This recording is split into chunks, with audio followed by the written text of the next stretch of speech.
ఇటు తల్లిదండ్రులు దూరం అయిపోయావు, అటు జైల్లో ఎవరు అధికారులు పట్టించుకోరు. అటువంటి పరిస్థితులు ఉన్నప్పుడు ఏమనిపించింది నీకు నైట్ టైంలో? అసలు ఇంకా క్రిమినల్ తయారవుతారు సార్. ఇంకా డబ్బు ఉంటే సార్ జైల్లో ఒక ఫ్యామిలీ తప్ప మొత్తం అన్నీ చేయవచ్చు. ఒకటి రెండు సంఘటనలు చెప్పండి, ఏం జరిగాయి? బిర్యానీ వస్తుంది సార్. బిర్యానీ ఎలాగొస్తుంది? ఎంత తీసుకుంటాడు? సెల్ ఫోన్,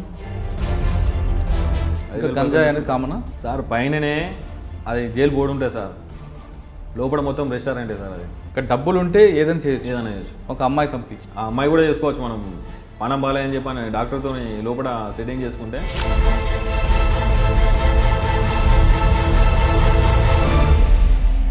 అట్లా కూడా పోయొచ్చు సార్. నేను నవ్వుతారు, మీకు తెలియదు కదా. డబ్బులు ఎక్కడ నీకు? సార్ చెల్లపల్లి జైల్లో. కానీ చెల్లపల్లి జైలు నుండి ఒక అమ్మాయి కోసం బ్రహ్మచారి ఏ విధంగా బయటకు వచ్చాడు, ఎక్కడికి వెళ్ళాడు? అంటే ఏమన్నా నీకు ఆరోగ్యం ఏం బాగాలని చెప్పు.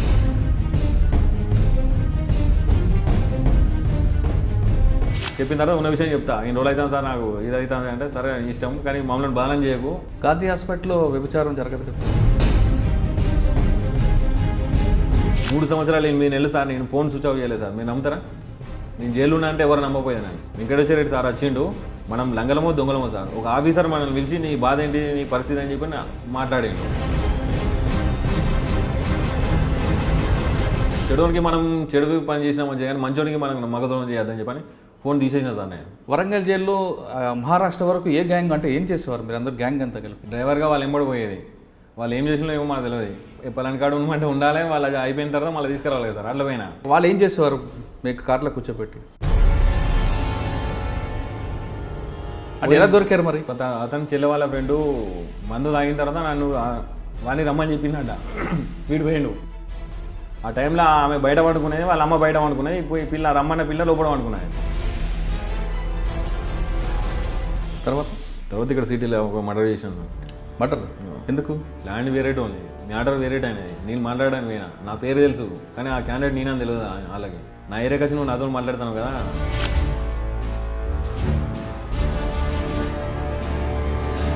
బాడీలో పీస్ కూడా బయటికి వెళ్ళదని చెప్పి అన్నాడు సార్. అంటే చిటిక గారా నోడుతో విలువ అని చెప్పి వెపన్ తీసుకుని కొట్టేది. అంటే పోకరి సినిమాలో లాగా. కానీ పాత స్నేహితులు, జైల్లో ఉన్న స్నేహితులు ఎవరు దగ్గర రావట్లేదు సార్. ఒకవేళ వచ్చినా మల్కజ్గిరి సీసీఎస్ బాల్సింగ్ సార్ అంటే ఉన్నాడు సార్. ఫస్ట్ ఓపెనింగ్ కానించి నాకు గిలాస కానించి తీసుకొచ్చి ఇచ్చింది అతనే. నాకు కష్టం వచ్చినా సుఖం వచ్చినా ఒక అన్న ఒక తమ్ముడు లెక్క చెప్తా సార్.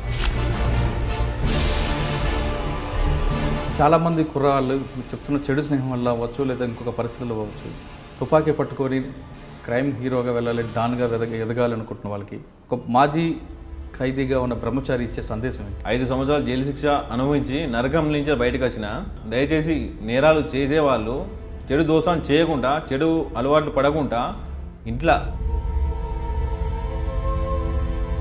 వాళ్ళ తల్లిదండ్రులు చెప్పిన టీని ఎలాంటి తప్పులు చేయకుండా, లైఫ్ ఖరాబ్ చేసుకోకుండా మంచిగా ఉండాలి.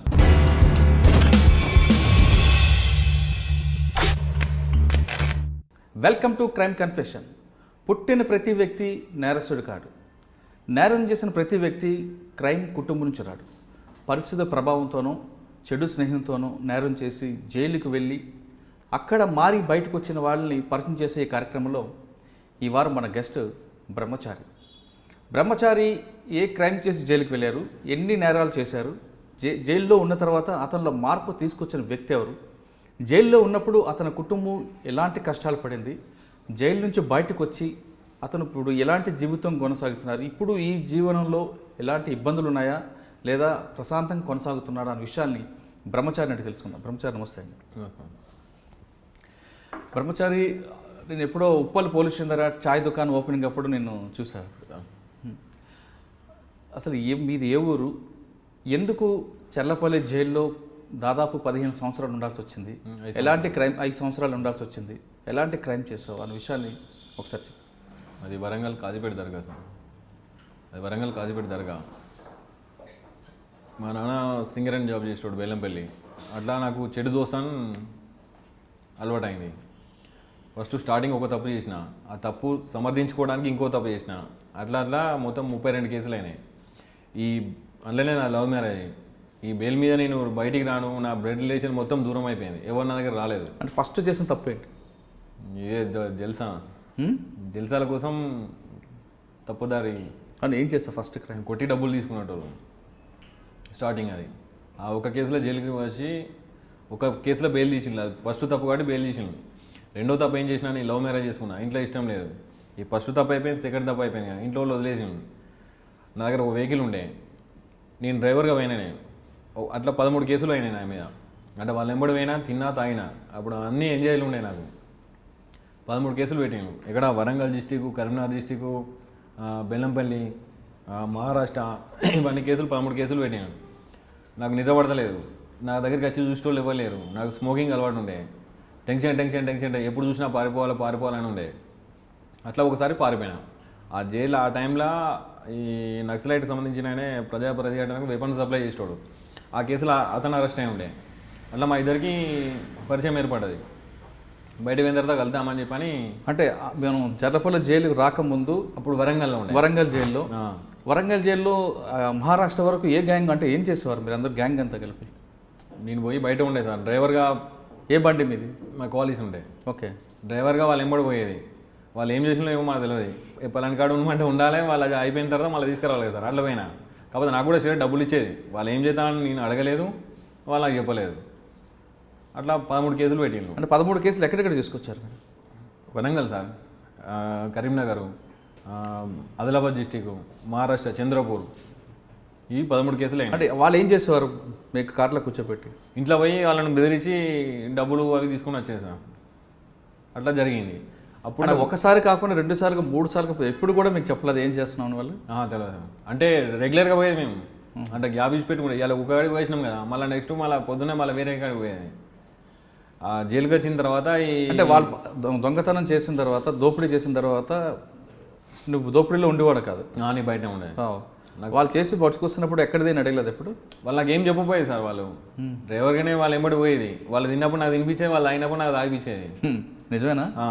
డబ్బులు ఇచ్చేది. అప్పటిదాకా నాకు జైలు అంటే ఏంటో తెలియదు నాకు. అంటే ఎలా దొరికారు మరి? ఒక అమ్మాయి విషయంలో దొరికినాం సార్. ఇలాగ లవ్ కేసులో దొరికినాం అన్నాడు. ఏ విధంగా? ఈ వేరే ఫ్రెండ్ వాళ్ళ చెల్లె, వేరే మా టీములనే అతని చెల్లె వాళ్ళ ఫ్రెండు మందు తాగిన తర్వాత నన్ను వాడిని రమ్మని చెప్పిందంట. వీడు పోయిండు. ఆ టైంలో ఆమె బయట పడుకునేది, వాళ్ళ అమ్మ బయట పడుకునేది. పోయి రమ్మన్న పిల్ల లోపల పడుకున్నాయి. పోయి అమ్మని లేపినాడు. దానికోసం గొడవ అయింది. గొడవ దునకంగా ఇంటి పక్కలు చూసి పలానైనా అని చెప్పి అంటే అట్లా గొడవ అయింది. వాళ్ళ మీద కంప్లైంట్ ఇచ్చి పోలీస్ స్టేషన్ తీసుకువెళ్ళాను. ఎవరిని? మనోజ్ అనేటోడిని. అంటే మా టీంలో ఒక వ్యక్తి తీసుకొని పోయిన తర్వాత పొద్దున వస్తా అని చెప్పి పేపర్ రాపించుకొని వచ్చిండు. ఇటు పొద్దున పోకుండా ఎస్కేప్ అయినా నా దగ్గరికి వచ్చింది అన్నాడు. వీడు ఎవరితో తిరుగుతాడో వాడిని తీసుకుపోయి అమాయకుని తీసుకుపోయి పోలీస్ స్టేషన్లో పెట్టిన తర్వాత సార్ వాళ్ళ ఎంబడి టీం ఉన్నది సార్, ఈ ఎస్ఐ ఏమో అమ్మాయి కోసం అడిగితే వాళ్ళ ఎంబడి టీం ఉన్నది సార్, వాళ్ళ దగ్గర వెపన్స్ ఉన్నాయని చెప్పని ఈ ఉన్న విషయం మొత్తం బయటికి వెళ్ళింది. ఎవరు అమ్మాయి చెప్పిందో? అమ్మాయి కదా. ఇప్పుడు ఎవరైతే క్రిమినల్ ఉన్నాడో ఎస్కేప్ వాడు దొరకకపోతే వాని ఎంబడి ఉన్న ఒక అమ్మాయి కూడా ఉంటాడు అన్నాడు. ఎప్పుడైనా సిగరెట్ తాగడానికి, చాయ్ తాగడానికి పోతానన్నాడు. వీనికే తెలిసి ఉంటుంది అడ్రస్ అని చెప్పని పోలీసు వాళ్ళు తీసుకొని కూర్చోబెట్టాను.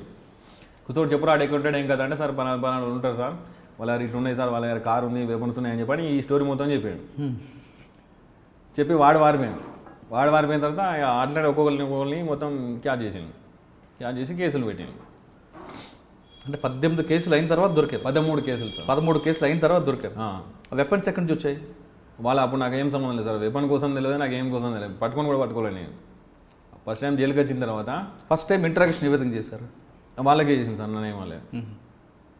నన్నేమలే రోజు కూడా ఇంటికి పంపించేది. అప్పుడు 10 రోజులు ఏమి ఉంచుకున్నారు, రోజు కూడా ఇంటికి పంపించేది. కానీ తర్వాత మాత్రం డిమాండ్ చేశారు? నా రిమాండ్ చేశాను. జైల్లో ఎలాగుంది? వరంగల్ జైల్లో ఫస్ట్ టైం వెళ్ళారు సార్. ఏమనిపించింది అప్పుడు?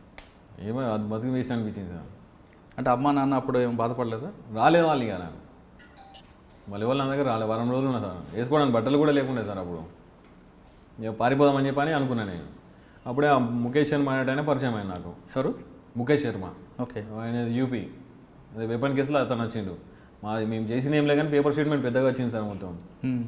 అయితే అందరు పిలిచి నన్ను అడిగేది, అట్లా ఎట్లా చేసిండు, ఏంటి, ఎట్లా పోయింది, ఎట్లా వచ్చిందని చెప్పి అడిగేశారు. చెప్పి నా తలకాయ ఖరాబ్ అయిపోయేది. నా బాధ నాకుంటే వాళ్ళు అడిగేది టార్చర్ అనిపించేది సార్. ఆయన చెప్పిండు అన్నాడు, బయటకు వచ్చిన తర్వాత కలుగు, నీకేమైనా హెల్ప్ కావాలని నేను చేద్దా అని చెప్పని అనుకున్నాడు అన్నాడు. నేను చెప్పిన నాకు వేరే దారి లేదు రాబాయి, నేను ఎస్కేప్ ఒకటే నాకు అని చెప్పంటే సరే బాయ్ అని చెప్పని అతనికి బెయిల్ 2-3 రోజులు బెయిల్ వచ్చేది. ఆ బెయిల్ వచ్చి వెళ్ళిపోయినా ఆయన. వెళ్ళిపోయిన 3 రోజులకు నాకు ఇంటర్వ్యూకి వచ్చాను. ఇంటర్వ్యూకి వచ్చి కొన్ని సామాన్లు కావాలి తీసుకొచ్చి ఇచ్చింది నాకు.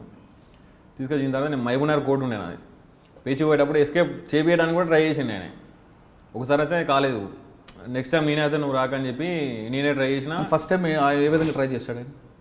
సార్ నేను ఎస్కేప్ చేయడానికి ఎలా ట్రై చేశాడు? కొడదామన్నాడు అలా ఎవరిని? పోలీసు వాళ్ళని. ఆ. అప్పుడు వీలు కాలేదు. నెక్స్ట్ టైం పోయినాం. ఎలా పారిపోయావు? పోయినా సరే అయిపోయింది కదా, కేసు కూడా అయింది కాబట్టి అయిపోయింది, చెప్పు, ఎలా పారిపోయావు?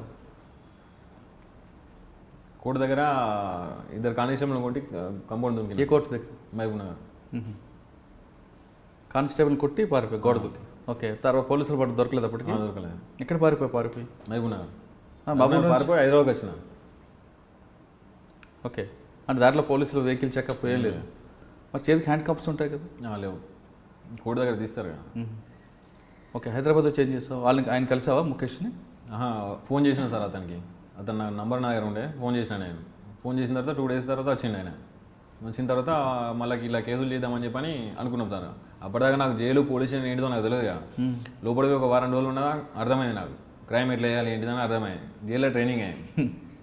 వెపన్స్ కావాలని చెప్పంటే సరే నేను తీసుకొస్తా అన్నాడు. 2 వెపన్లు తీసుకొచ్చాను. ఎక్కడి నుంచి? అక్కడి నుంచి యూపీ నుంచి. అది ఓకే, వెపన్ తీసుకొని వచ్చాను. తీసుకొని వచ్చిన తర్వాత ఎందుకు వెపన్స్ కావాలని అడిగావు? క్రైమ్ చేయడానికి.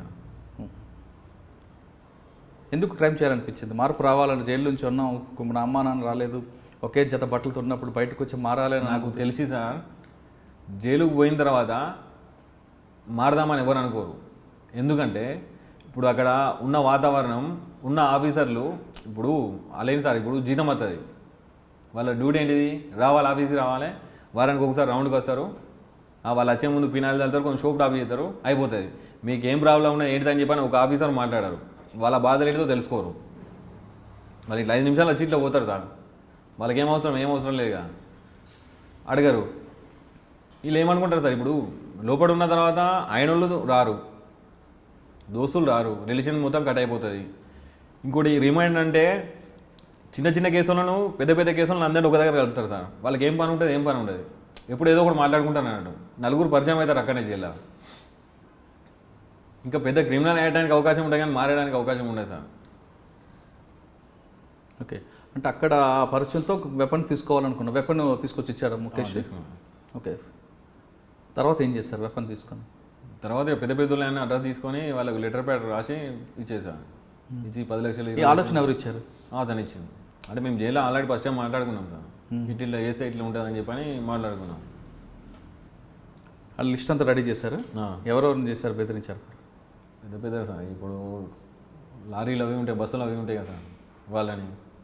పెద్ద బిజినెస్ వడ్డీ వ్యాపారాలు ఉంటారు కదా వాళ్ళని. అంటే లెటర్ ప్యాడ్ మీద ఎవరు, ఏ పేరు మీద రాసేవారు? ప్రజెక్ట్ మన చంద్ర పుల్లారెడ్డి గ్రూప్ అని ఉంటారు.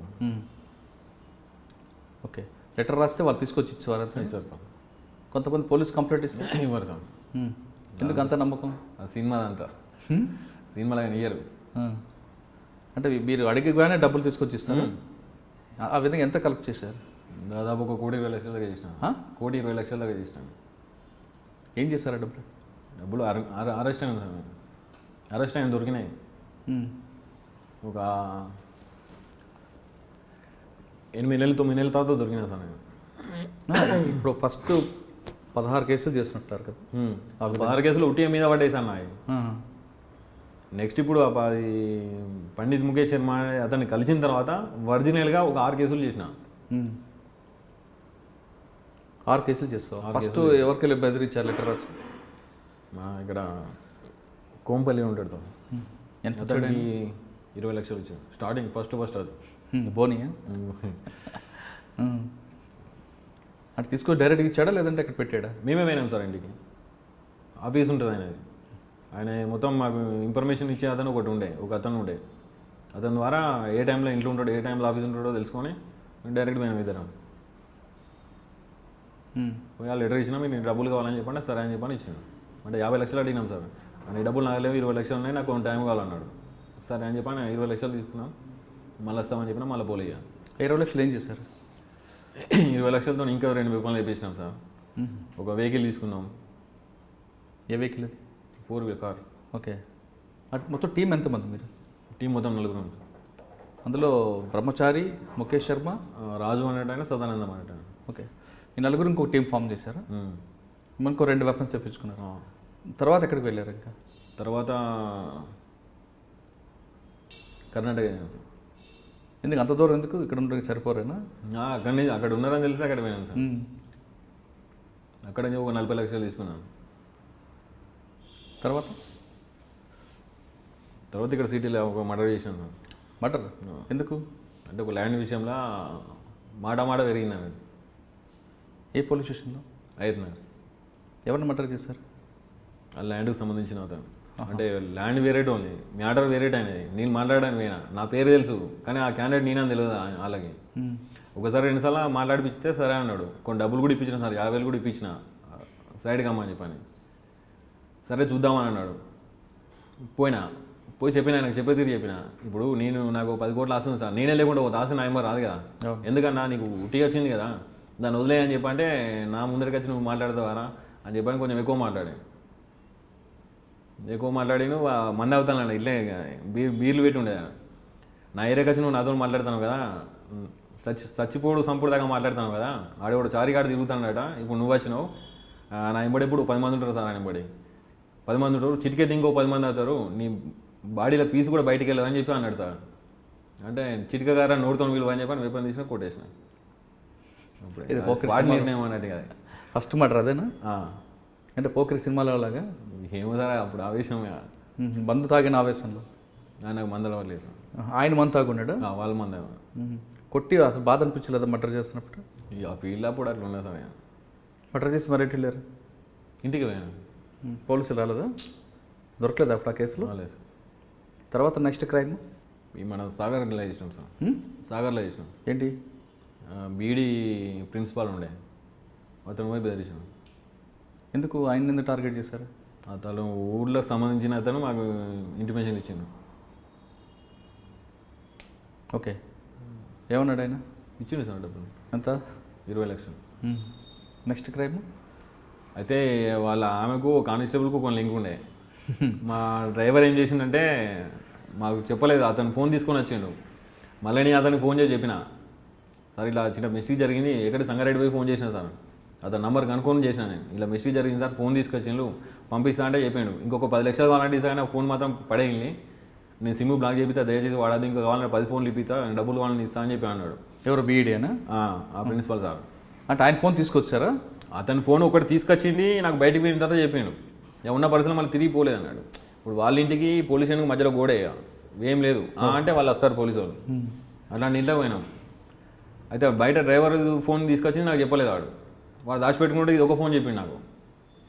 చెప్తా నేను తెల్లారి సంగారెడ్డి పోయి చెప్పిన, ఇట్లా పొరపాటు జరిగింది సార్ ఇట్లా అని చెప్పంటే, సరే మీరు చేసినందుకు నాకు కొంచెం మనశ్శాంతి ఉంది, లేకపోతే రాత్రి మొత్తం నేను నిద్రపోలేదు, ఇంకా 10 లక్షలు కావాలంటే నేను ఇస్తా, 10 ఫోన్లు కావాలన్నా కూడా నేను ఇప్పిస్తాను, కానీ దయచేసి ఆ ఫోన్ మాత్రం వాడద్దని చెప్పాను. లేదు సార్ పడేస్తామని చెప్పని నేనే తుక్కు దంచి పడేసిన సార్. అయితే ఆ డ్రైవరు వాళ్ళ బావ అప్పుడు ఎస్పీ ఉండే, రాజేష్ కుమార్ నల్గొండ ఎస్పీ, వాళ్ళ బావ కథ అని చెప్పాడు. ఇలా మా సార్ దగ్గరికి ఇట్లా 3 వచ్చింది, వాళ్ళ దగ్గర వెపన్లు ఉన్నాయి, డబ్బులు తీసుకుపోయినా అని చెప్పి లాస్ట్లో నా ఫోన్ తీసుకుపోయినా అని చెప్పాను. ఆయన ఫోన్ మీద ఈఎంఐ నెంబర్ ఉంటుంది కదా సార్, దాని మీద ట్రాప్ చేసిన. అట్లా దొరికినాం. దొరికిన తర్వాత కేసులన్నీ బయటకు వచ్చినాయి ఆటోమేటిక్గా. అంటే ఫస్ట్ అక్కడ నల్గొండ పోలీసులు దొరికారా? మూడోసారి సార్. ఇక్కడ సాగర్ పోలీస్ స్టేషన్ ఇక లాస్ట్ అదే అరెస్ట్. అంటే అప్పుడు ఇంట్రాగేషన్ ఏం చేశారు మీరు? ఇంట్రాగేషన్ అంటే సార్, ఇప్పుడు నేను దొరికిన తర్వాత ఏమనకపోయేసాను నేను. ఎందుకు? ఇక అంతే, ప్రాపర్టీ దొరుకుతాయి కదా వెంబడి. ఎస్ఐ లాలీలు నాకు రాకపోయేది, సిఐ నుంచి ఏసీపీ మీదనే ఉండేది అన్నట్టు. వాళ్ళు కూడా చెప్పేది ఏమనకుండా కొట్టద్దు, వాళ్ళతో ఎవరు మాట్లాడద్దు, దగ్గర రావద్దు అని చెప్పని, ఏం తింటా అంటే తినిపించాలని చెప్పేది అన్నట్టు. అంటే దొరకగానే జరిగిన క్రైమ్ అంతా ఒప్పుకునేవాడు, ప్లస్ ప్రాపర్టీ రికవర్ చూపించు. దొరికేది సార్ నాయంబడి, వెహికల్ దొరికేది, వెపన్స్ దొరికేది, ఇంకా వాళ్ళకి ప్రమోషన్ ఇంకేమే, వాళ్ళకి పండగ డబ్బులు దొరికేది లక్షలు. ఈ సంపాదన డబ్బులంతా మరి ఏమైనా చేసేవాడవా, లేదంటే పల్లెలకి వాళ్ళకి ఇచ్చేవాడవా, లేదంటే? సార్ అప్పుడు నాకు నేను పలానా అయినా అని చెప్పి నాకు ప్రూఫ్ లేదు సార్. పోలీస్ స్టేషన్లో అవి ఎఫ్ఐఆర్ అవి రాసుకుంటారు కదా, అవి జైళ్ళలో అడ్మిషన్ రాసుకుంటారు కదా, అవి తప్ప నేను పలానా మనిషిని అని చెప్పి నాకు ప్రూఫ్ లేదు. నాకు మా అన్నదమ్ములు కూడా ఎవరు రాలేదు నా దగ్గరికి. కానీ అప్పటికే ప్రేమించి పెళ్లి చేసుకున్నావు కదా మరి ఆమె. నేను వాళ్ళ ఫ్యామిలీ గరీబ్ సార్, వాళ్ళకు పూట కూడా లేకపోయేది అన్నట్టు. నేను ఎందుకు అనవసరంగా నా వల్ల వాళ్ళని ఇబ్బంది పెడతానని చెప్పి నేను పోకపోయేది, ఫోన్ కూడా చేయకపోయేది. మరి ఆమె ఎప్పుడు నీకు ఫోన్లో కూడా కాంటాక్ట్ అవ్వలేదు? లేదు సార్. ఆమె కూడా ఎప్పుడు చెప్పలేదా క్రైమ్ చేయొద్దని?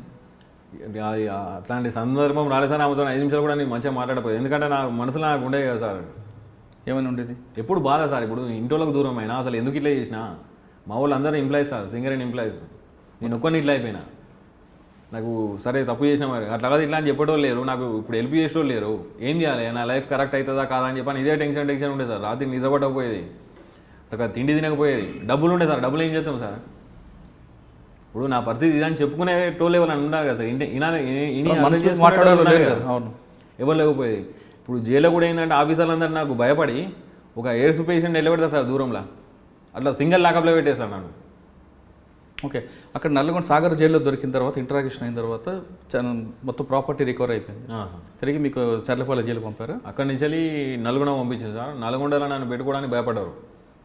అక్కడి నుంచి చెంచల్ కూడా పంపించారు. చెంచల్ కూడా నా కోసం మొత్తం తెలిసి అక్కడ కూడా పెట్టుకోవడానికి భయపడ్డారు. అక్కడి నుంచి వెళ్ళి మన ఇక్కడ పంపించారు, చెర్లపల్లి పంపించారు. ఎన్ని సంవత్సరాలు ఉన్నారు జైల్లో? 5 సంవత్సరాలు ఉన్నా సార్. ఓకే, శిక్ష పడింది అంటే 100 రాళ్ళలో ఉన్నా శిక్ష పడగానే 100 రాలేదు సార్. అంటే మొత్తం అన్ని కేసుల్లోనే ఇప్పుడు చెప్పిన అన్ని కేసుల్లో కూడా మొత్తం కేసు మర్డర్ కేసు సహా కొన్ని కేసులు కన్విక్షన్ వచ్చి అన్ని అక్విటెడ్ అయిపోయింది. అయిపోయినాయి, మొత్తం అయిపోయినాయి సార్. రిమాండ్ పీరియడ్ అక్కడికి సెటప్ అయిపోయింది. జైల్లో ఉన్న పరిస్థితి ఏ విధంగా ఉంటుంది చారి? ఇప్పుడు చెప్పినా కదా సార్, నాకు 16-17 సంవత్సరాలు అప్పుడు సార్ ఒంటలు పోతామంటే భయం అయ్యేది సార్. మా అమ్మ లేపోయి అమ్మ ఒంటలు వస్తుందని చెప్పని పోయేసేది సార్. అలా పోయిన తర్వాత నాకు గుండె బండ్ అయిపోయింది సార్. ఎందుకంటే అందరూ కష్ట సుఖాలని మాట్లాడుకుంటారు సార్. మా ఇంట్లో అట్లా అయింది, వీళ్ళ ఇంట్లో ఇట్లా అయింది, పోలీసులు నన్ను ఇట్లా చేసిండ్రు, మా ఇంటికి వచ్చి ఇట్లా చేసిండ్రు అని చెప్పని ఒక్కొక్కరు ఒక్కొక్క బాధ ఉంటుంది సార్. అంటే ఏం తెలియని తీసుకుపోయి అలా ట్రైనింగ్ ఇచ్చి బయటికి పంపిస్తారు అన్నట్టు. అది అంటే జైలు అనేవి ట్రైనింగ్ కాలేజీలు అంటావు సార్. అయితే నిజానికి నేను బయటికి వచ్చిన తర్వాత మ్యాక్సిమం నేనంటే అందరికీ నా పేరు అందరికీ తెలుసు సార్. ఆ క్యాండిడేట్ నేనని తక్కువ మందికి తెలుసు. బయటకు వచ్చిన తర్వాత ఏంది ఒక 2 మర్డర్లు 3 మర్డర్లు చేద్దాం అనుకున్నాను నేను. ఎవరైనా సిటీలో పెద్ద పేరు పోసిన రౌడీ షీటర్ ఉంటారు కదా సార్, వాళ్ళను మర్డర్ చేసి నేనంటే అందరికీ తెలవాలి, 3 రోజులు బతికి చచ్చిపోయినా మంచిదే అని చెప్పి అనుకున్నాను నేను. అనుకునే టైంలో మన ఈ వెంకటేశ్వర రెడ్డి సార్ వచ్చిండు. నేను అచ్చుడచ్చుడితోనే నన్ను పిలిచి చారి నీకోసం ఒక్కొక్కరు అట్లా ఇట్లా అని చెప్పంటే ఎట్లుంటాడో ఇంకా అని చెప్పి అనుకున్నాను. నువ్వు చూస్తే సింపుల్గా ఉండవు, వాళ్ళు చెప్పేదానికి నీకు అసలు సంబంధం లేదు అని చెప్పని అన్నాడు. అంటే ఆ విషయం మనం వెళ్ళలేక ముందు కొన్ని కేసులు బలవంతంగా పెట్టారని చెప్తున్నాను ఇందాక, నీకు సంబంధం లేకుండా కూడా. లేదు సార్, పెట్టలేదు. అంటే మీరు చేసిన కేసులే పెట్టారు. మరి ముఖేష్ శర్మ అప్పుడు ఎక్కడ ఉన్నారు? అప్పుడు ఆయన కూడా దొరికారా? దొరికింది సార్. ఆయన ఏమంటారు? ఎవరు ఆయన ఇప్పుడు ఎక్కడున్నారు? ఆయన బయటకు వెళ్ళిపోయాడు సార్. అంటే నేను బయటికి వెళ్ళే ఒక 2 నెలలు 3 నెలలు ముందు ఇదే విషయం సార్తో చెప్పిన సార్. ఇట్లా మన వెంకటేశ్వర సార్తో చెప్పిన సార్, నేను బయటికి పోయిన తర్వాత మళ్ళీ నన్ను పోలీసు వాళ్ళు వాడెక్కడున్నాడు, నీ కేసు ఒకటి వీడెక్కడో అని చెప్పి ఇబ్బంది పెడతారేమో అని చెప్పని చెప్పిన సార్. అతను ఇంకో 2 నెలలు 3 నెలలు అయితే రిలీజ్ అవుతాడు. ఆ సారు వాళ్ళతో మాట్లాడాడు. కానీ సాధారణంగా కొన్ని కేసులు కొన్ని చేయని కేసులు కూడా పోలీసులు పెడుతుంటారని ఒక ఆరోపణ ఉంది. అది నాకు తెలియదు సార్, అది అబద్ధం. అది అట్లయితే పెట్టరు, నాకు పెట్టలేదు.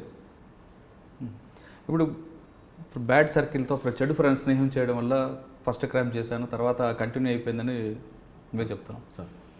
ఇటు తల్లిదండ్రులు దూరం అయిపోయావు సార్, అటు జైల్లో ఎవరు అధికారులు పట్టించుకోరు. అటువంటి పరిస్థితులు ఉన్నప్పుడు ఏమనిపించింది నీకు నైట్ టైంలో? అసలు ఏం చేస్తాం సార్, ఇంకా క్రిమినల్ తయారవుతారు సార్. ఇంకా ఇప్పుడు డబ్బు ఉంటే సార్ జైల్లో ఒక ఫ్యామిలీ తప్ప మొత్తం అన్నీ చేయవచ్చు. అంటే ఇప్పుడు ఈ వెంకటేశ్వర రెడ్డి సార్, ఇంకో శోభన్ బాబు సార్ అనే జైలర్ ఉన్నారు సార్. వీళ్ళు లేకముందు డబ్బు ఉంటే జైల్లో అన్నీ చేయవచ్చు. 1-2 సంఘటనలు చెప్పండి, ఏం జరిగాయో. బిర్యానీ వస్తుంది సార్, మందు తాగొచ్చు. బిర్యానీ ఎలాగొస్తుంది? స్టాఫ్ తీసుకొచ్చేస్తారు లోపలికి. ఎంత తీసుకుంటాడు? 500-1000 రూపాయలు తీసుకుంటారు బిర్యానీకి. బిర్యానీ 200 రూపాయలు కదా? బిర్యానీ 200 రూపాయలు. 100 రూపాయలు వస్తుంది సార్. మందు 1000 రూపాయలు 2000 తీసుకుంటారు. సెల్ ఫోన్ 5000 తీసుకొస్తారు. గంజాయి అనేది కామనా? కామన్ అది సార్. పైననే అది జైలు బోర్డు ఉంటుంది సార్, లోపల మొత్తం రెస్టారెంటే సార్ అది. కానీ లోపల ఆల్రెడీ ప్రతి ఆదివారం నాడు మటన్ ఇస్తారు, బుధవారం నాడు ఎగ్ ఇస్తారు, ఇంకా అవన్నీ ఎందుకు? అవి లేనోనికి సార్. అది లేనోనికి ఒక పూట. ఇప్పుడు రోజు ఉన్నోళ్ళ తింటా అంటే వాళ్ళ ముఖాలు చూస్తారు కదా, ఈ ఒక రోజైనా మీరు తిరుగులు అని చెప్పని ఇస్తారు అట్లా. ఆహా. అంటే జైల్లో భోజనం బాగుంటుందా బాగోదన్నా? అప్పుడైతే బాగాలేకుండే సార్, పట్టించుకోరు సార్ ఎవరు. కానీ చాలామంది ఫ్యాక్షనిస్టులు కూడా నక్సలెట్ ఉండేవారు కదా, వాళ్ళతో ఏమైనా ఇబ్బంది ఉంటుందా జైల్లో? ఏం లేదు సార్. కానీ సినిమాలో చూపిస్తున్నట్లుగా భోజనాల దగ్గర గొడవలు అవ్వడం ఏ, అలాంటివి ఇలా ఉంటాయి. అంతలేదు. కానీ డబ్బులు ఉంటే ఏదైనా చేయొచ్చు. ఏదైనా చేయొచ్చు. ఒక అమ్మాయి పంపించి అమ్మాయి తప్పేసి ఆ అమ్మాయి కూడా చేసుకోవచ్చు. మనం పానం బాగాలేదని చెప్పని డాక్టర్తో లోపల సెట్టింగ్ చేసుకుంటే ఆయనే బయట హాస్పిటల్లో రాస్తాడు. ఆ చిన్న ఎస్కట్ ఉంటారు కదా సార్, వాళ్ళకి 5,000 ఇచ్చి ఇది చేస్తే ఆ నర్సుల రూమ్ ఉంటుంది, దానిలో పోరేవచ్చు. అట్లా కూడా పోయొచ్చు సార్. నేను నవ్వుతారు, మీకు తెలియదు కదా. ఏ విధంగా వెళ్ళావు? అంటే అమ్మాయి కోసం బయటకు వచ్చావా? పోయేది అట్లా నేను. డబ్బులు ఎక్కడ నీకు? సార్ చెల్లపల్లి జైల్లో కరెక్ట్ చెక్ చేస్తే ఒక 30-40 లక్షలు దొరుకుతాయి సార్. ఒక్కళ్ళ దగ్గర 100 రూపాయలు, 50 రూపాయలు, 10 రూపాయలు, 20 రూపాయలు కూడా కనబడదు. 500, 1000 రూపాయలే అప్పుడు. కానీ చెల్లపల్లి జైలు నుండి ఒక అమ్మాయి కోసం బ్రహ్మచారి ఏ విధంగా బయటకు వచ్చాడు, ఎక్కడికి వెళ్ళాడు? Hospital sir treatment. అంటే ఏమన్నా నీకు ఆరోగ్యం ఏం బాగాలని చెప్పు. డాక్టర్తో మాట్లాడితే అయిపోతుంది సార్. డాక్టర్ పెన్ను వాటి రాసిందంటే ఎవరు అబ్జెక్షన్ ఉండే కదా సార్, పంపిస్తారు, ఎస్కార్డ్ ఇచ్చి పంపిస్తారు. ఏ హాస్పిటల్కి వచ్చావు? ఉస్మానియాకి వచ్చినా, గాంధీ పోయినా. గాంధీ హాస్పిటల్లో వ్యభిచారం జరగదు కదా? డబ్బులు లేని వాళ్ళకి సార్, డబ్బులు ఉంటే అన్ని సెట్టింగ్లు జరుగుతాయి సార్. అంటే హాస్పిటల్ పబ్లిక్గా వార్డ్ రూమ్లో అలాగే జైలు వార్డు ఉంటుంది కదా? ఇప్పుడు అడ్మిట్ అయితే జైలు వాడు సార్. అడ్మిట్ కాకపోతే మామూలుగా చెకప్ ఒక అర్ధగంట, గంట సేపు వెయిటింగ్ అంటే మన ఇష్టం. అక్కడ పక్కకు కూర్చోవచ్చు, వాళ్ళు లోపల కూర్చోవచ్చు. ఇప్పుడు ఎవరైనా ఇట్లా మనకు తెలుసా, ఇప్పుడు ఎవరైనా వచ్చి నేను చెప్తా ఇలా పలానా వాళ్ళు సార్ ఫోన్ చేసుకోవాలి, మీకు ఏదైనా చూసుకుంటా అని చెప్పండి, సరే అని చెప్పి ఫోన్ ఇస్తారు. వచ్చి కూర్చొని మాట్లాడుతుంది. ఎవరని చెప్తే అక్కనో చెల్లడో మరదలో గిరదలో అని చెప్తాను నేను. చెప్పిన తర్వాత ఉన్న విషయం చెప్తా, ఇన్ని రోజులు అవుతాను సార్ నాకు ఇది అవుతుంది అంటే, సరే ఇష్టం కానీ మమ్మల్ని బాధం చేయకు, మరీ ఇంత చేయకని చెప్పి చెప్తారు. వాళ్ళకి అమౌంట్ ఇచ్చేసా అయిపోయా, ఇంకేం. కానీ మరి రూమ్ కావాలి కదా? రూమ్ ఎక్కడ ఉంది సార్, ఎందుకు దొరికాయి? అంటే గాంధీ హాస్పిటల్లోనేనా, ఉస్మానియాలోనా? ఆడదున్నాయి, ఈడ ఉన్నాయి. కోర్టు పోయినప్పుడు కూడా చేసిన సార్ నేను. కోర్టు పోతే 5,000 ఇచ్చేది నేను. ఇచ్చేది కారు తీసుకొని వచ్చేది మా వాళ్ళు. అలా ఫోన్ చేసేది, పలానా కోర్టు కాడికి పోతాను రామంటే కారు తీసుకొని వచ్చేది. కోర్టు అయిపోయిన తర్వాత అప్పుడు మన ఇవి ఉండే కదా సార్, ఇప్పుడు వైట్ గ్లాసులు ఉన్నాయి, అప్పుడు ఫిలిం ఉండే కదా, లోపల మంచిగా ఉంటే ఎవరు కనిపించకపోయేది. ఆ కారు పక్కన పెట్టేది కోర్టు గోడకి ఇట్లా. అర్ధగంట, గంట సేపు ఉండేది. వాళ్ళు వచ్చిన తర్వాత బిర్యానీ వాళ్ళకి మంది ఇప్పించేది, 5,000 ఇచ్చేది. అంటే డబ్బులు ఉంటే ఈ జైల్లో ఏదైనా చేయొచ్చు? ఏదైనా చేయొచ్చు సార్. లోపల నుంచి మర్డర్లు చేపించచ్చు, ఇంకా కేసులు చేపించచ్చు, ఏమైనా చేపించచ్చు. మర్డర్కి చాలా మంది ప్లాన్లు వేస్తుంటారు అంటారు, నిజమే? నిజమే. మీకు తెలిసింది ఎవరైనా జరిగింది అక్కడ? మేము కూడా చేసినాం కదా సార్. ఎవరు ఎవరు ప్లాన్ చేస్తావు జైల్లో ఉండి? చెప్పే 3-4 టార్గెట్ పెట్టుకున్నా సార్. వాళ్ళు బయటకు వచ్చిన తర్వాత వేద్దామని చెప్పి అనుకున్నా. వాళ్ళ ఇన్ఫర్మేషన్ మొత్తం తెలుసుకున్నా. వాళ్ళు ఎంబడిన రోజులతో మాట్లాడేది రోజు నేను ఫోన్లో. 3 సంవత్సరాలు 8 నెలలు సార్ నేను ఫోన్ స్విచ్ ఆఫ్ చేయలేదు సార్. మీరు నమ్ముతారా? నేను జైలు ఉన్నా అంటే ఎవరు నమ్మపోయా. నేను వెంకటేశ్వర రెడ్డి సార్ వచ్చిండు, నాతో పిలిచి మాట్లాడిండు, ఇంకా అద్దు ఫోన్ అనుకున్నా. ఎందుకంటే మనం లంగలమో దొంగలమో సార్. ఒక ఆఫీసర్ మనల్ని పిలిచి నీ బాధ ఏంటి, నీ పరిస్థితి అని చెప్పి మాట్లాడిండు. మా అమ్మ నేను జైల్లో ఉన్నప్పుడు చనిపోయింది సార్. నాకు కళ్ళకు నీళ్ళు రాలే, నాకు అదృష్టం లేదు, చూసే అదృష్టం లేదు, చనిపోయిందని చెప్పి అనుకున్నా. ఆ సార్ నాతో 5 నిమిషాలు మాట్లాడిన తర్వాత నా కళ్ళకు నీళ్ళు వచ్చినాయి. నేను పోయి కూర్చొని నాకు స్మోకింగ్ అలవాటు ఉన్నది. ఒక 4-5 సిగరెట్ల దాకా ఆలోచించిన నేను. వద్దు, చెడునికి మనం చెడు పని చేసినా మంచిగా, కానీ మంచోనికి మనం మగదోనం చేయొద్దని చెప్పని ఫోన్ తీసేసిన సార్ నేను. అంటే నా దగ్గర పెట్టుకోపోయేది. ఇప్పుడు వేరే వాళ్ళ దగ్గర నుంచి ఉంటే ఎప్పుడైనా పోతే అవసరం ఉంటే పోయి మాట్లాడుకొని వచ్చేది, కానీ నేను ఫోన్ మెయింటైన్ చేస్తూ బంద్ చేసిన నేను. అంటే 3 సంవత్సరాలు కంటిన్యూ చెల్లపల్లి 3 సంవత్సరాలు 8 నెలలు సార్ ఫోన్ మాట్లాడుతూనే ఉన్నాను. ఫోన్ స్విచ్ ఆఫ్ చేయలేదు సార్ నేను. కానీ మధ్యలో పోలీసులు తనిఖీలు, జైలు వార్డులు తనిఖీలు, ఫోన్ దొరుకుతుంటాయి కదా సార్. జైల్లో 100 రూపాయలు దొరికితే ఏం తెలియని తీసుకుపోయి కొట్టి సింగల్ వేసి వాళ్ళు ఇంటర్వ్యూ కట్ చేస్తారు. అది జైలు రూల్, అది మాన్యువల్. అది నా జేబులో నేను లోపల నుంచి బయటకు వచ్చేటప్పుడు పైసలు పెట్టుకొని వచ్చేది, బయట నుంచి లోపల పోయేటప్పుడు పైసలు పెట్టుకొని వచ్చేది. నా జేబులో చేయి పెట్టకపోతే నా దగ్గర రాకపోయేది ఎవరు. అంటే 3 సంవత్సరాలు 8 నెలలు ఎంతమందికి పథకం వేసావు అంటే చంపడానికి? 3 మనుషులు ఉండేదా, వాళ్ళను ఈజీ మర్డర్ చేసి నేను ఈ సిటీకి డాన్ ఇద్దామనుకున్నా. అంటే నా ఆలోచన అప్పుడు అట్లా ఉండే, ఈ సార్ రాకపోతే. అంటే సార్ రాకపోయి ఉంటే ప్లాన్ చేసి సక్సెస్ అయ్యేది. ఓకే. అంటే బీలాగా ఎంతమంది ఇంకా ప్లాన్లు వేసేవారు సెల్ ఫోన్ వాడుతూ? అప్పట్లో పరిటాల రవి మర్డర్ కూడా జరిగింది కదా సార్. మీ జైలు నుంచి జరిగినట్లు? జైలు నుంచి జరిగింది సార్. అది మీకు తెలుసా? తెలుసు, కానీ మాకు అంత పరిచయం లేకుండా సార్. అంటే బీలాంటి గ్యాంగే కదా అది. చర్లపల్లి జైల్లో గ్యాంగ్ వార్ జరుగుతూనే అంటారు, వాస్తవం అనేది? నిజమే సార్. నిజమే. ఎలా జరుగుతుంటాయి, ఎందుకు జరుగుతాయి? ఇప్పుడు అసలు ఇప్పుడు రూల్ ఏంటంటే సార్, ఇప్పుడు చిన్న కేసు ఒక బ్లాక్ వాళ్ళకి సపరేట్ పెట్టాలి, పెద్ద కేసులను అందరినీ పెద్ద కేసు దాన్ని పెట్టాలి. ఇప్పుడు జైలు అట్లాగా సార్, ఎవరు ఇష్టం ఉన్నట్టు వాళ్ళు పంపిస్తారు అన్నాడు. ఇప్పుడు చిన్నోడు ఒక పెద్దోడు ఒక నలుగురు కలుస్తారు సార్. ఇప్పుడు నైట్ మినిమం ఒక 10:30, 11, 12 దాకా పండుకోరాళ్ళు. వాళ్ళకి పని ఏముంటుంది సార్, ఏముంటాయి కదా, ఇట్లే ముచ్చాలు పెట్టుకుంటారు. అరే బయట పోయిన తర్వాత అది చేద్దాం రా, మా ఇంటి సైడ్ ఇది ఉన్నది, మా చుట్టాలు దాంట్లో ఇది ఉన్నాయని చెప్పని ఇట్లా మాట్లాడుకొని ఒకళ్ళ నెంబర్ ఒకళ్ళు ఇచ్చుకుంటారు సార్. ఇచ్చుకొని బయటకు పోయిన తర్వాత ఆటోమేటిక్గా కలుసుకొని మళ్ళీ వాళ్ళు ఒక టీం అవుతారు. ఈ లంచతనం దొంగతనం చేసిన వాళ్ళు ఎప్పటికీ ఆగది, నాలో అటు దొరుకుతాం. వాళ్ళు దొరికి మళ్ళీ లోపలికి వచ్చిన తర్వాత వీళ్ళు ముగ్గురు వస్తారు కదా సార్, ఈ ముగ్గురు ఇంకో 10 మందికి పరిచయం అవుతారు. అప్పుడు మళ్ళీ డివైడ్ అయిపోతారు అన్నట్టు. మళ్ళీ వాడు పోయి ఇంకో టీం తయారవుతాడు, వీడు పోయి ఇంకో టీం తయారవుతాడు, వీడు పోయి ఇంకో టైం, అట్లా క్రైమ్ ఎక్కువ జరుగుతుంది. కానీ గ్యాంగ్ వార్స్ ఎందుకు జరుగుతుంటాయి? ఒకరికొకరు కొట్టుకోవడం, చర్లపల్లి జైల్లో ఆ కొట్టుకోవడంలో అడ్డుకున్న వాటర్లపై దాడి చేయడం ఎందుకు జరుగుతుంటాయి? అది ఉట్టిగా సార్, అది కానీ చాలామంది చెప్తుంటారు జైలు వాటర్లపై దాడి అంటుంటారు. కాదు అది పుకార్లు అవి. ఇంతకు ముందు జరిగేది సార్. అది ఎట్లా, గంజాయి తాగి అలవాటు ఉన్నోడికి ఆయనకి గంజాయి లేకపోతే ఆడు మెంటల్ అయిపోతాడు సార్. ఆడు ఒకసారి ఇప్పుడు గంజాయి రావాలంటే డబ్బులు ఉన్నోడు ఆటోమేటిక్ వచ్చేస్తుంది, అది మెయిన్ గేట్ల నుంచి వచ్చేస్తుంది. డబ్బులు లేనివాడికి దొంగసాటున రావాలి. అది ఒక టైంలో రాలేదనుకో ఆడు మెంటల్ అయిపోతాడు ఆటోమేటిక్గా. హాస్పిటల్లో మత్తు ట్యాబ్లెట్లు కావాలి, ఇది లేకపోతే అది లేకపోతే మెంటల్ అయిపోతాడు, కోసుకుంటారు. అప్పుడు ఆడు ఏం చేస్తాడో మనకు అర్థం కాదు. అట్లాంటి చిన్నగా అయితే కానీ పెద్దగా ఈ పేపర్లలో వచ్చి టీవీలో వచ్చినట్టు అయితే కాదు సార్. కానీ నక్సలైట్లతో తర్వాత ఐఎస్ఐ తీవ్రవాదులు వాళ్ళు కూడా ఉండేవారు కదా, వాళ్ళతో అయినా ఎక్కువగా ఘర్షణ వచ్చి ఉండేదా? ఏం లేదు సార్. వాళ్ళు ఎలాగుంటారు అసలు? ఎవరు జాగ్రత్త వాళ్ళు ఉంటారు సార్. అసలు వాళ్ళకి వీళ్ళకి సంబంధం ఉండదు. చర్లపల్లి జైల్లో 5 సంవత్సరాలు ఉన్న బ్రహ్మచారి ఏం నేర్చుకున్నాడు? మరొకసారి క్రైమ్ చేయాలని నేర్చుకున్నాడా, లేదా మారాలని నేర్చుకున్నాడు? మళ్ళీ పెద్ద క్రైమ్ చేద్దాం అనుకున్నా సార్. ఈ మన వెంకటేశ్వర రెడ్డి సార్ వచ్చిన తర్వాత పిలిచి నాతో మాట్లాడింది సార్. అప్పటి నుంచి కొంచెం నాదైనా తగ్గించుకున్నాను. ఆ లైఫ్ అది కరెక్ట్ కాదు. మనం కూడా 10 మందితో కలిసి ఉండాలి.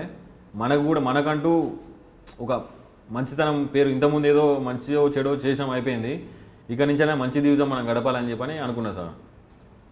ఆ సార్ కూడా నాకు మస్తు హెల్ప్ చేసిండు.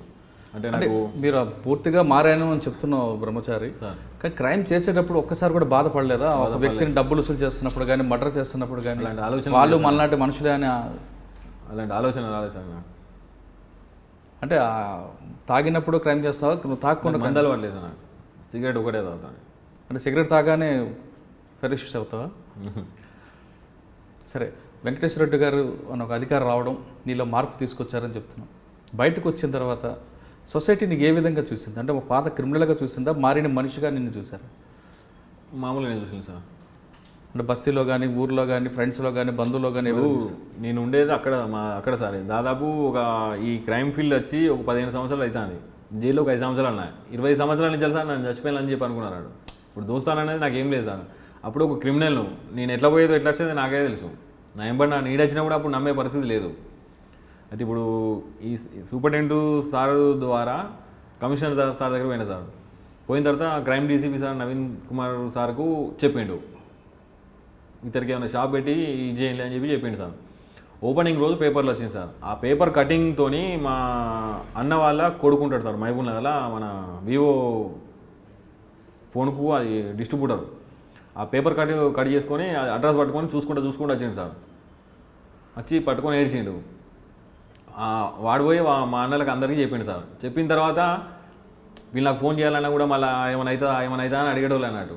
మళ్ళీ ఈ సార్తో చెప్పిన, నేను సూపరింటెండెంట్ సార్తో చెప్పిన, సార్ ఇట్లా సంగతి అంటే వాళ్ళ నంబర్ నాకు అని చెప్పని నంబర్ తీసుకున్నాడు సార్.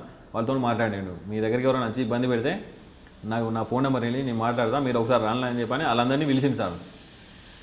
ఇదే విషయం మన నవీన్ కుమార్ సార్ కూడా చెప్పిన, సార్ ఇట్లా సంగతి అంటే ఆ సార్ కూడా మాట్లాడింది సార్. మాట్లాడిన తర్వాత వాళ్ళ కౌన్సిలింగ్ ఇచ్చాను. ఇప్పుడు వానికి మాకేం సంబంధం లేదు, మేము ఒక ఆఫీసర్ము. వాడు మారినా మా జీతం మాకు వస్తుంది, వాడు మారపోయినా మా జీతం మాకు వస్తుంది. వాడిని నమ్మి వాడికి మంచి దారిలో నడవాలని చెప్పని మాకు అవసరం లేదు. వాడు చెడిపోయినా మాకేం రాదు, మంచిగా ఉన్నా మాకేం పెట్టాడు.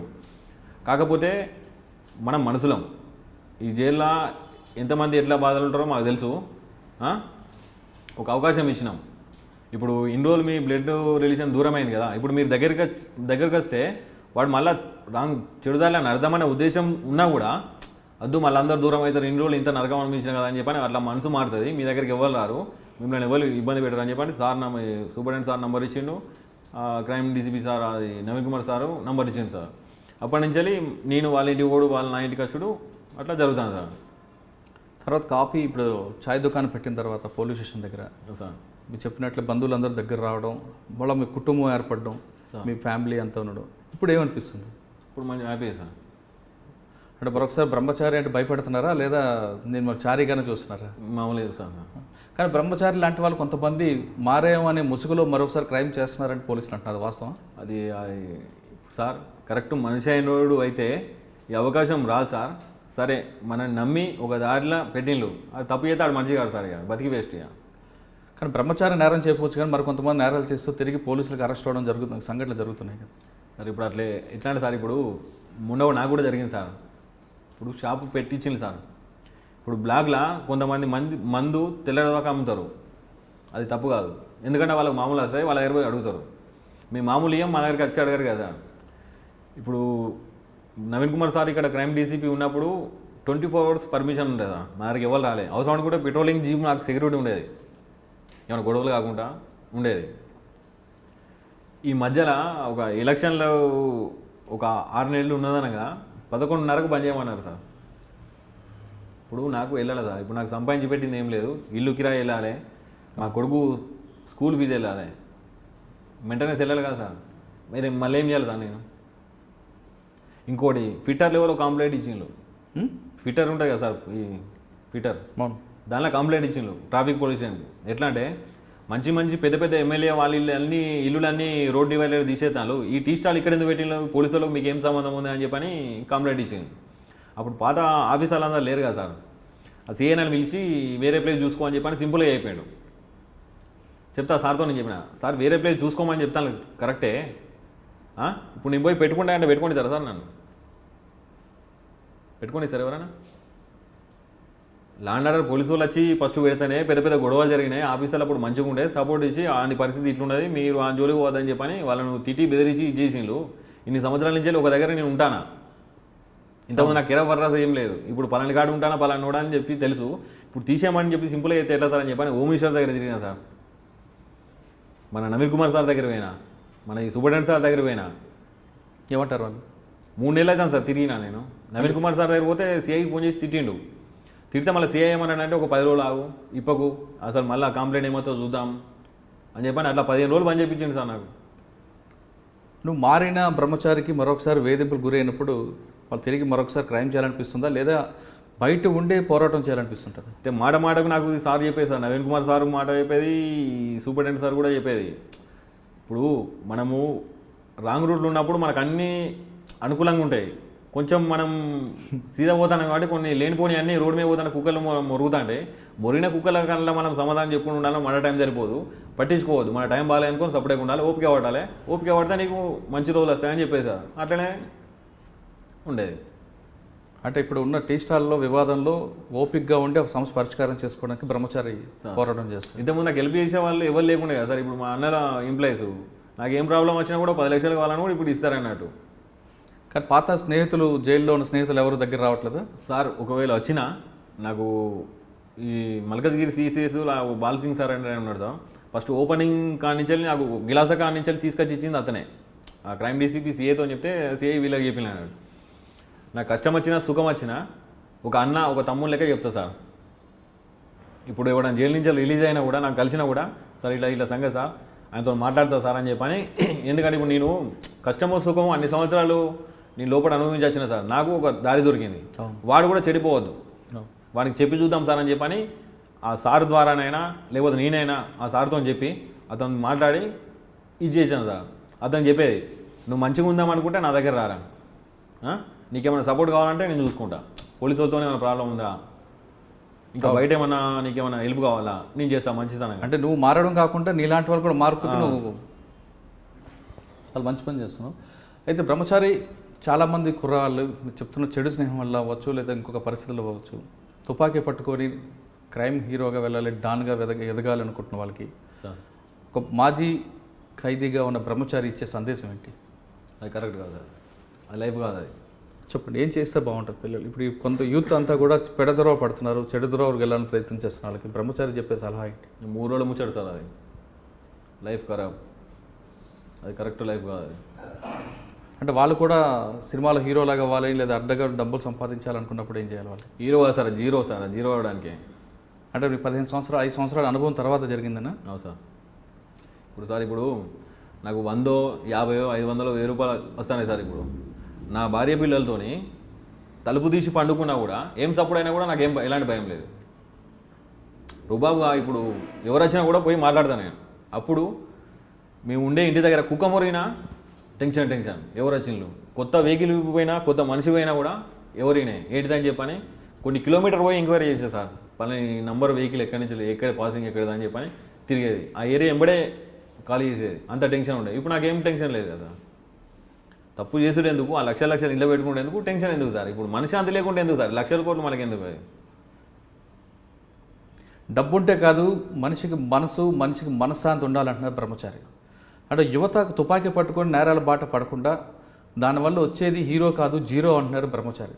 బ్రహ్మచారిని చూసి ఇప్పటికైనా కొంతమంది యువకులు ఖచ్చితంగా మారాలని కోరుకుందాం. ఇది ఈ వారం బ్రహ్మచారితో ఎక్స్క్లూజివ్ ఇంటర్వ్యూ. వచ్చే వారం మరో గెస్ట్తో మళ్ళీ కలుద్దాం. అంతవరకు నమస్కారం. నా పేరు బ్రహ్మచారి. గతంలో నేరాలు చేసిన, తెలుసో తెలియకో నేరాలు చేసిన, 5 సంవత్సరాలు జైలు శిక్ష అనుభవించి నరకం నుంచి బయటకు వచ్చిన, ఇప్పుడు నా లైఫ్ నాకు తెలుసుకొని మంచిగా ఉంటానా? దయచేసి నేరాలు చేసేవాళ్ళు చెడు దోషం చేయకుండా, చెడు అలవాట్లు పడకుండా ఇంట్లో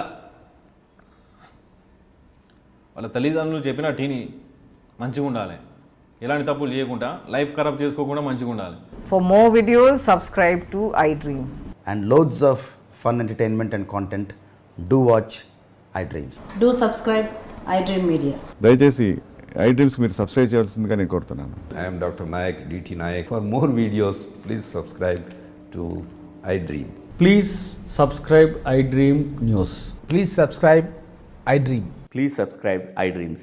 మీరు చూస్తున్నారు iDream News.